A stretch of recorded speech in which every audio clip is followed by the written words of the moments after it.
It is now my pleasure to call upon Tom Ashbrook, who will deliver the commencement address. Mr. Ashbrook.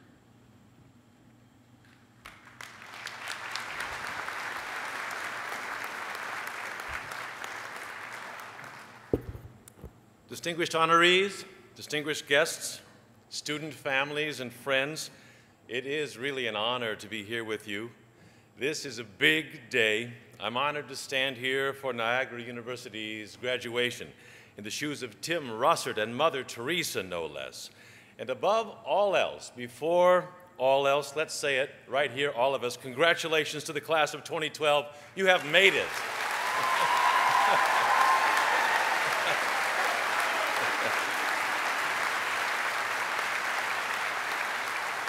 Bravo, bravo. It is a great and beautiful day, and I'm so glad to be with you. You know, a lot of people have poured a lot into you. Love and time and care, parents and grandparents and aunts and uncles and siblings, yes, siblings, and teachers and friends. And here you are, only one short speech away from graduation. Bravo to you. Now, I remember, like it was yesterday, sitting on your side of the podium, staring at life after college and wondering what on earth it was really going to be, all the questions. What really was I going to do? How was I going to make a living? It was so thrilling to be headed out of college. I was so ready. And it was also so terrifying, all at the same time. You may have a little bit of that feeling today because now here you are. And the first thing I want to say to you today is, you are going to do fine. You are young and strong and smart. You've got the beauty of life in you. You're blessed with a fine education and the love of people who care for you, who helped to bring you to this day. You've got the right stuff. It's important to know that even in this crazy world, full of all kinds of challenges, you have got what it takes. Never doubt it, because you're going to need it. A class of 2012, I don't have to tell you, you are graduating at a time when the world is full of big question marks. Is the economy really coming back? And if not now, when? You need jobs. Is the great American experiment in democracy and freedom and pulling together still working? We need all that now more than ever. You, truly you, will be the ones who decide how it goes forward. Will our planet be a good and fruitful home for you and your children and your grandchildren? We have fiddled around a lot with our environment. We're still at it. In your lifetimes, there will be pigeons coming home to roost. There will be consequences. Will that be manageable? We still have more consequential decisions to make with our votes and our pocketbooks and the way we live. You will be making those decisions. I'm not alone. We're not running out on you. But it's your time that's rising right here. One day you're just a passenger on the planet. The next thing you know, the thing is yours. And this is the beginning of that day for you. So my beautiful 2012ers, how to live with your newly minted degrees and your hopes and dreams and soon responsibilities. And my first piece of advice when you step out of these caps and gowns today is, just dive in. Do not be daunted. Don't hesitate. Get going, whatever that means. Some of you, lucky, smart, connected, determined, will go straight to jobs. Work hard. Do them well. It takes excellence now to hold your own, and that's good. Embrace it. Some of you will go for more school, and good for you. Don't hide out there. See the world's needs as you study. Sharpen your insight and put it to work for all of us. Some of you don't know, sitting here today, what it's going to be. And I'm telling you, just get out there and dig in. Grab on, get started, whatever it is, however uncertain your path right now, you will learn in the doing about the world and about yourself.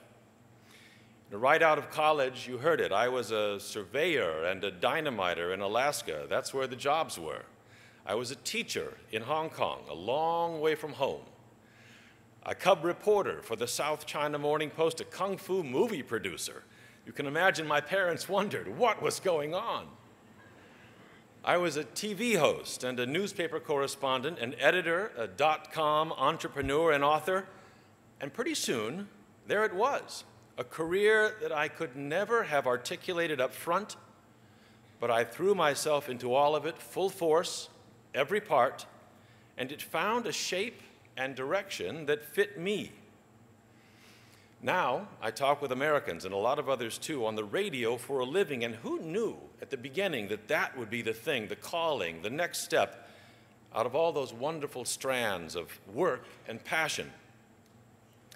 What matters, and you know this, you've already proven it, what matters is to engage and apply yourself, to bring all your strengths and your discipline and your personal genius, whatever that is, to bear. Grab on, work hard, and listen for your deepest satisfactions, for the voice that says, "This is my way. Here's where I can make a difference. Here's where I can let my unique talents roll and grow." You will know it when you find it, and others will too. You'll see it in their response to your work. You'll see that this is the thing you were meant to do. And when you find that path, that way, stay on it. Stick with it. Put in the work, be ready to run some risk for that path. Raise the bar high on that path, go for it. Now you may start humbly. I did. I grew up on a little farm in the Midwest surrounded by cornfields and not much money, but a lot of love. When it came time to go out and see the world, my folks didn't have cash for an airfare. They didn't have cash for a bus fare. But they had a friend who worked as a dispatcher in the stockyards in our corner of Illinois. And they threw me onto a big 18-wheeler, a semi-trailer truck full of hogs, headed for Philadelphia, me and the driver and a whole lot of pigs in close quarters. And that was it. 16 years old, and I was off into the world. A career in journalism has meant that I've looked into a lot of other people's lives and careers in all kinds of times and places. Been up close with military men and women, with high-tech dreamers and doers, with ship captains and rice farmers, doctors in Rwandan refugee camps, hoteliers in war-torn Somalia. I've sat with presidents and prime ministers at the height of their powers, and I've watched them flee through fire in the night in the Philippines, stood next to the funeral pyre when the assassin's gun came out in India, drank tea with the now Emperor of Japan and with camel drivers in Afghanistan. You want a good life even in challenging times? Here's what I've learned. Just be ready to step up on 3 fronts. First, to yourself. Bring your A game to everything you do. It takes more effort, more work, more commitment, but when you stretch yourself and invest yourself and give it everything you've got, that's when you truly find yourself, the best of what you bring, the best of what you are. That's when you will feel whole. So work hard toward your excellence, not grimly, but with joy, and the payoff will find you. Then, be ready to step up for those you love. Make it the biggest circle that you can. The family that raised you, the friends you've made and will make, the families that you will make yourselves.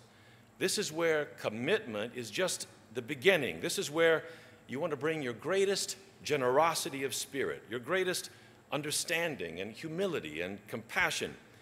You want to bring those things to all the world, but first and most sincerely to those you love. And their love will lift and nurture you in return. They will have your back. And with luck, you'll have right there a glimpse of paradise on this earth and a place to come home to. And finally, be ready, really ready in your time to step up for your community and your country.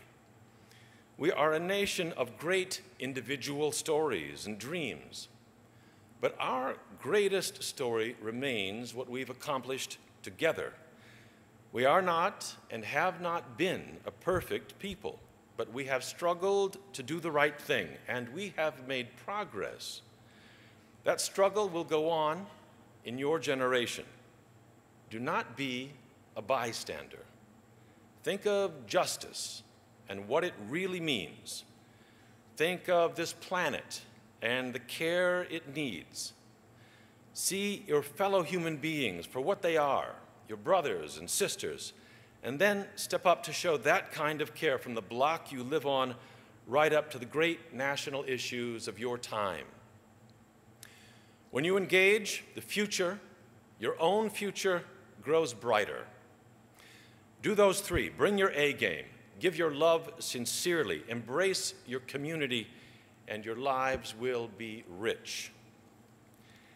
And don't wait, and don't trim your ambition, your dreams. We do live in a time of challenge. We've been there before. Stick together. Lean toward what is truly good. Do not be divided by fear or greed or ignorance of the challenges of others. And never despair. The world is always changing. Follow your best instincts, and it will turn your way. And I say it again, don't wait. Your powers are greater right now than you may think. Opportunities are all around you, and you will make more by your own efforts, by pushing for your dreams in the time that we are given. At a commencement just like this, just a handful of years ago, it was Steve Jobs talking to new graduates, like this.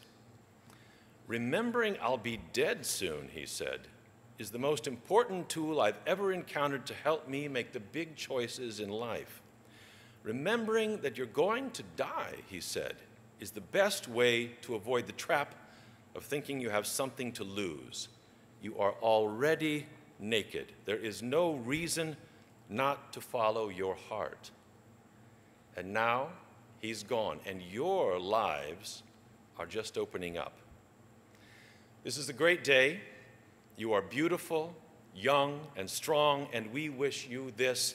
Be brave, be bold, be loving. Niagara University class of 2012, congratulations. We salute you and we wish you well.